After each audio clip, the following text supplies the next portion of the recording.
Namaskar everyone. On the occasion of 6th International Day of Yoga 2020, Swami Vivekanand Culture Center, Embassy of India, Nur Sultan, Kazakhstan presents Yog Charcha Discourse on Yoga, a series of 11 online lectures from 10th to 20th June every day from 18 hours to 18:45 hours GMT. We all are joining, our dear participants are joining in this session as we all know that we all are going through with the pandemic situation of COVID-19. And in this situation where people are unable to meet physically, people are using social media sites to connect with them virtually.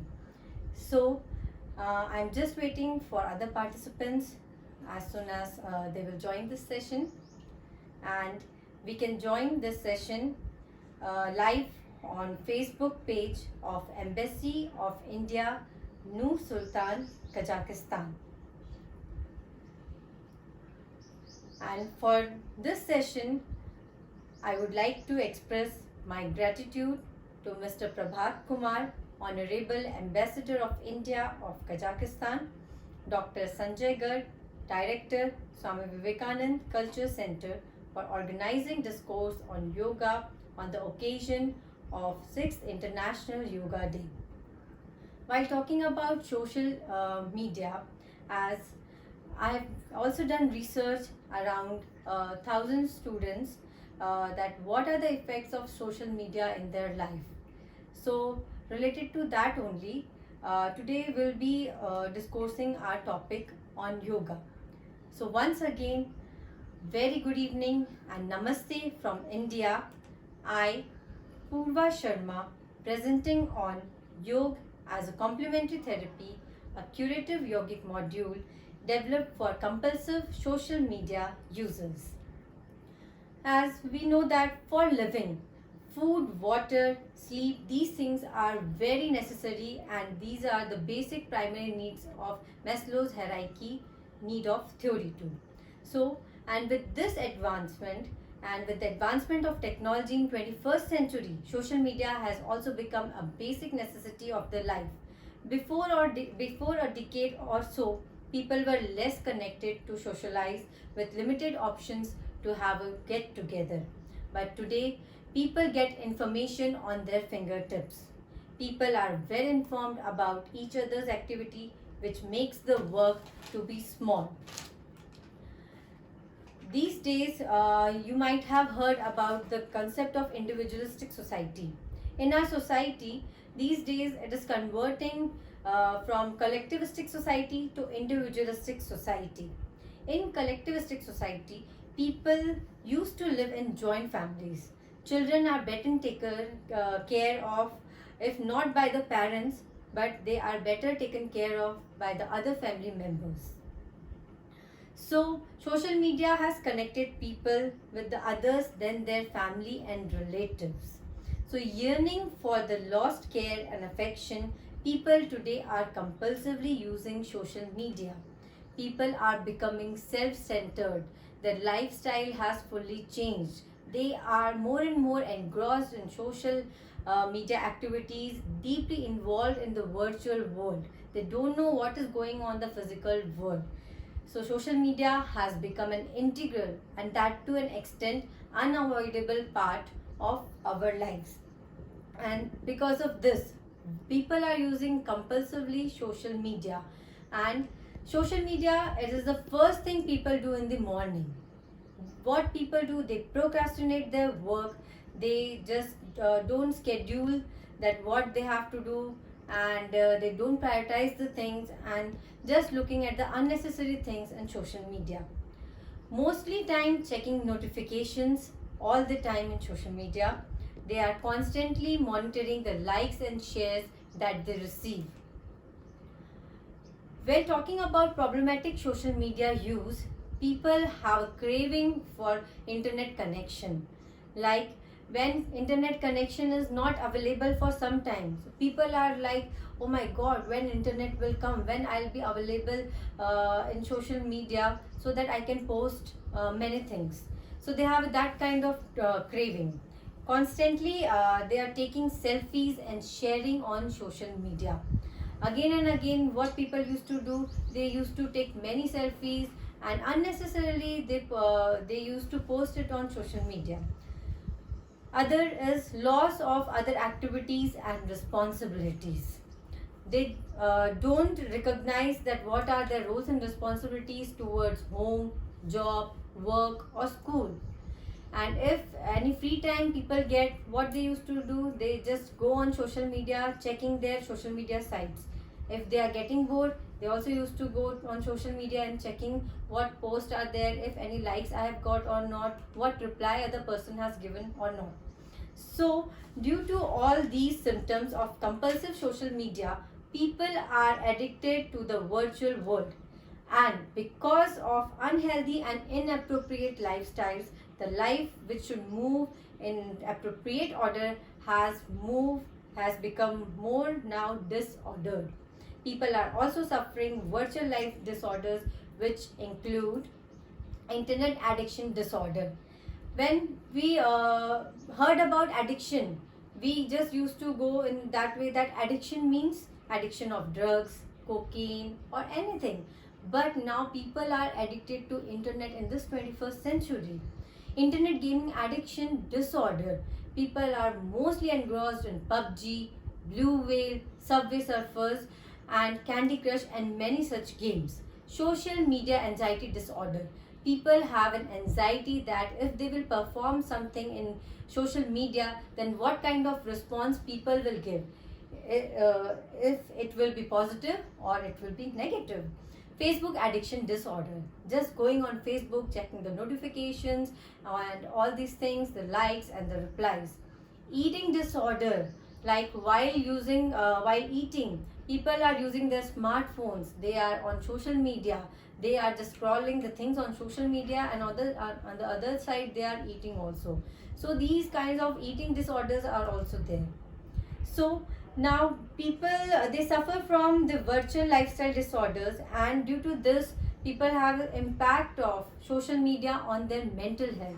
There are many psychological consequences occurs, like Facebook depression. If people sees that he got so many likes, but what about me, I have not got that much likes. Sleep deprivation, people are unable to sleep properly. Insomnia, restlessness, mood swings, sometimes they are happy, sometimes they are sad. Depression, people are depressed. Oh, I am not at all in the physical world, isolated from the physical world, feelings of insecurity, complexity. And recently, one of the major psychological consequences is the FOMO, known as fear of missing out, the extreme fear of not being included or missing a social event. Hampering students' attention span, thus decrease in academic grades. What students used to do? Full night they used to use the social media. They are on social media, and in the morning when it comes to woke up early and go to school, so what happens in school? They are like feeling sleepy, dizziness, all these things. So they are not attentive in their school. So in this way their academic grades also decreases. And whatever homework the teacher gave, they are like, oh, we'll do afterwards. They procrastinate the things. First we'll be in social media and then we'll do our homework. And if they haven't done the homework, on the next day what they do, oh, let's take an holiday, so today I will not go. So in this way the absenteeisms are also increasing in school. What happens in social media, when parent, child, husband, wife, they all are in social media, then they destroys the real life relationship. It might happen that parent is unable to give time to child, or it may also happen that child is also unable to give time to parent because they are more on social media. Likewise with husband wife relationship or with any family members, they can see. And because of depression also, people can feel the suicidal tendency, that I have very less fan on social media. I don't used to get likes on my posts. So in this way, they create a suicidal tendency in their mind. So these psychological problems poses threats and challenges for physical as well as mental being. And yoga is one such method through which the goal of mental health can be achieved. Yoga is a way of living. Yoga karmasu kaushalam, as said in Bhagavad Gita. Excellence in action is yoga. Yoga is not limited to asanas and postures. Rather, it is a way of living, that the way we are eating, we are sleeping, walking, drinking, talking, thinking are code of conduct. When it comes about the code of conduct, the Patanjali Yoga Sutra, Patanjali has given the 8 limbs of yoga. And when talking about code of conduct in yoga, the first 2 limbs denotes that are yamas and niyamas. Yamas, the social ethics, which includes ahimsa, non-violence, satya, non-lying, aste, non-stealing, brahmacharya, non-wastage of vital energies, aparigraha, non-greed, and niyamas, the personal conduct, how we are behaving properly or not, we are cleaning ourselves or not, like, which includes niyamas includes shauch, that is purity not only from body, from the dress, but also from the mind. Santosh, how much content, how much satisfaction is there in our life. Tapas means discipline. Are we disciplined? Self discipline is there in our life. Swadhyay, self study, we have to self-analyze ourselves. Ishwar Pranidham, surrender. Whatever we are doing in our life, are we surrendering it to God or not? So here, yoga as a mind-body practice, we can see that yoga therapy as a complementary therapy. Yoga therapy is defined by International Association of Yoga Therapists as the process of empowering individuals to progress toward improved health and well-being through the application of the philosophy and practice of yoga. It is also recognized by the National Institute of Health, National Center for Complementary and Alternative Medicine as a form of CAM, as the category of mind-body medicine. NACAM asserts that mind-body medicine focuses on the interactions among the brain, mind, body, and behavior, and on the powerful ways in which social, mental, spiritual, emotional, and behavioral factors can directly affect the health. So here we can see that yoga as a mind-body practice, it relieves stress, anxiety, and depression. Deep breathing techniques that enables our heart rate to slow inhibits stress hormones like cortisol and boost feel-good hormone like dopamine and oxytocin.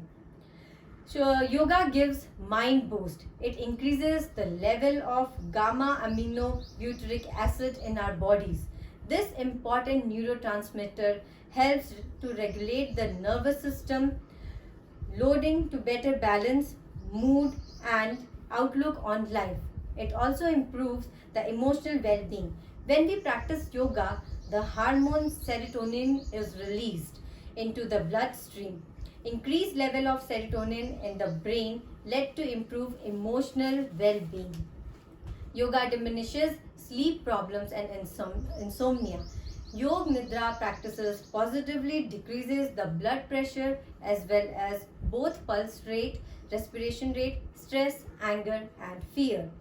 It also increases our self-awareness. It brings physical health as improved through physical health as improved as flexibility, stronger muscles, and better balance are all outcome from doing yoga.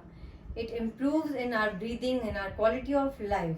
Improved breathing can help build endurance, optimize performance, and keep your lungs and heart healthy. And so, with this psychological benefits, some yogic modules have been developed for different age groups. The yogic module developed for preschool age, that is 3 to 6 years. So the total duration should be of 15 minutes, because as we know, child, they used to visit, like they used to go outside, come inside, they don't sit in one place. So 15 minutes is okay. 15 minutes time is okay for them. So first thing what we can do is the focus awareness, like 1 to 2 minutes. We can say them that sit straight, erect your back, and just close your eyes if possible, and just focus on your awareness, on your breathe. And for 1 to 2 minutes we can do a prayer with you, like Gayatri mantra or any other mantra. Then what we can do, we can make them to do poses. While it coming to poses, what it can happen, you can use English nature names for poses. Like children are very much excited when they listen cow, cat. So these poses are there in yoga also. Like we can say to our child, let's do a cow pose, cat pose, let's walk like a cat, let's stand like a tree, let's drive like we drive as a boat, let's cross the bridge, the starfish pose, the camel pose, see the butterflies flying, how that pose is doing, let's do the butterfly pose also. So while doing all these poses, we have to use short and simple instructions to the children, and the main thing is to demonstrate the poses. Hold poses if possible for maximum of 3 breaths. So maintain an attitude of playful. With playful, we have to maintain that attitude, and we have to create a safe environment for a child. Like proper mat should be there. The small mat not, but a big mat should be there. Then the breathing of should be give of 2 minutes. Here, for a small child, we cannot make them practice like pranayam, anulom vilom, or anything else, but we can just make them practice that how you can take breathing, how proper breathing can be taken. I'll give you this from with this example of the balloon, that when I'm blowing balloon, I'm filling the air in it, right?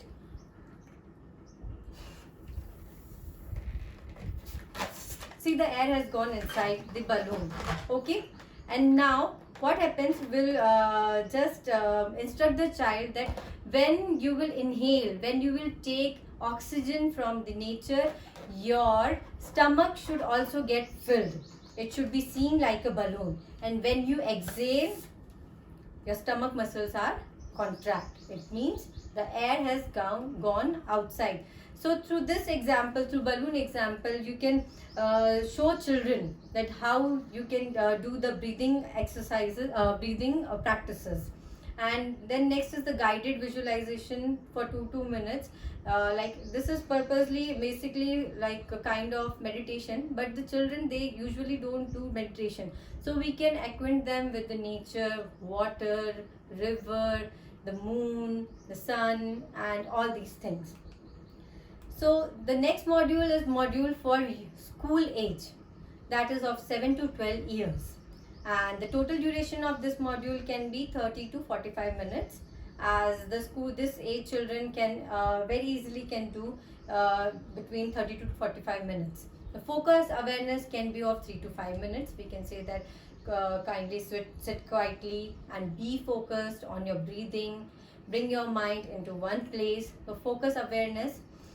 And the poses which can come here is for 15 to 25 minutes. The poses like in Pavan Muktasan part 1, related to hands, related to neck, related to shoulders, related to our legs, all these poses. And then it comes to breathing. Breathing can be of 3 to 5 minutes. Here we can explain, we can instruct the students like what they have to do in breathing. Prolonged breathing, then kumbhak, retention, and then exhalation. Here what we can teach them, that put your hand on the stomach. When you are taking deep breath, your stomach should fill with air, and when you are exhalation, your stomach should go inside and all air comes outside. So with this, the breathing practices should be done, and we can teach here them the pranakarshan pranayam, like sitting erect, eyes closed, and just doing inhalation and exhalation. So this is very easy breathing. And the guided visualization relaxation, we can do it for 5 minutes. They can do shavasana and many such things. Yogic module for adolescents. Now this is very important, the phase of the life, adolescent, the teenage, 13 to 18 years of the life. So here adolescent is seen to be as a storm and stressful life. So here the duration we can put is like 45 to 90 minutes, And focal awareness should be on take 5 minutes. Any prayer we can take, whatever prayer we want to do. Om Sehna Bhavatu Sehno Bhavatu Sahaviryam Karva Vahi Tejas Vinavavadhi Tamastu Ma Vidvisha Vahi. This kind of prayer we can take. We can also chant Mahamrityunjay mantra. And the poses we can take here is for 30 minutes. And in these poses, Pawan Muktasan part 1, all that joints movements, and then we can take the advanced asanas too. And along with the poses, we can also teach them Surya Namaskar, and which consists of 12 asanas along with the mantras. So in this age, they easily they can understand how Surya Namaskar can be done, what kind of mantras are chanting while doing Surya Namaskar in each pose. Breathing techniques you can take here for 5 to 10 minutes, as you can take Anulom Vilom Pranayam, Nadi Shodhan Pranayam, then Brahmi Pranayam, like putting both your fingers on the small portion of your ear and just doing like this, pressing the small portion of the ear inside and taking deep breath and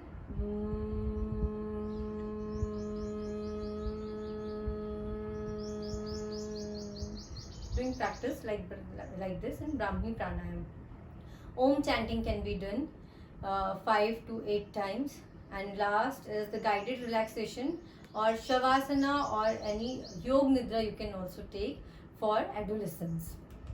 Now this is another the most important, the psycho-yogic module for adults and above adults. So here the practices which we are taking is not necessary that we have to do in early morning only. These practices which I am discussing here can take in daily routine at any time. When talking about psycho-yogic, we'll take here psycho package like psychotherapy versus cognitive behavior therapy. Like in yamas and niyamas, we have also seen that our thoughts should be good. So cognitive behavior therapy, cognitive related to our thoughts and then behavior. If our thoughts are good, then obviously our behavior will also be good. So cognitive behavior therapy, you can take it, and this is generally a talk therapy. There is a licensed therapist and there is a client which they used to share. The client used to share their thoughts with the licensed therapist. Then next is the relaxation techniques like Yog Nidra and Shavasana. Yog Nidra can be, it's very much beneficial to peace the mind, and Shavasana also.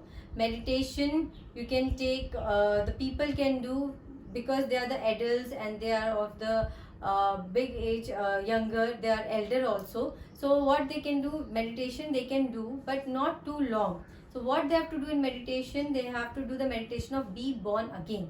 Like we can say that each day is our new day. So today we will reinvent ourselves. Whatever thoughts like jealousy, too much attachment, anger, hostile feelings, sadness, I have to it should be go out from the person's mind, whoever is doing. The psycho-yogic module also includes the de-stress through hasyasana. Like we all know about that, you also have attended any kind of laughter club, but in home you can make your own laughter club, like smiling like ha ha ha ha ha ha ha ha ha ha ha. This you can do so that your all stress and depression can go. And the pranayam and deep breathing practices, it can be done anywhere. Pranayam is a thing which can be done anywhere. If you are sitting in office, if you are doing any kind of job, if you are in university, college, it can be done anywhere.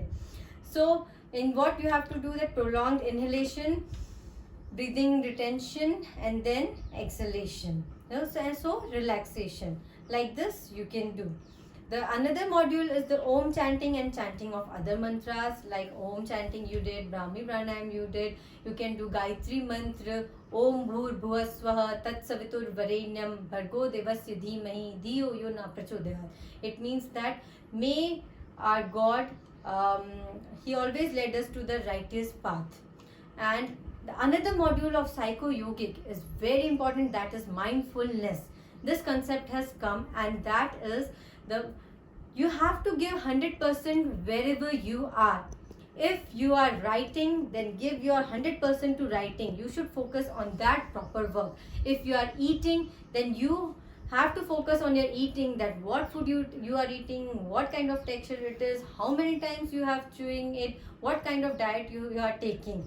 So mindfulness, the best example of mindfulness I can tell you about the drivers.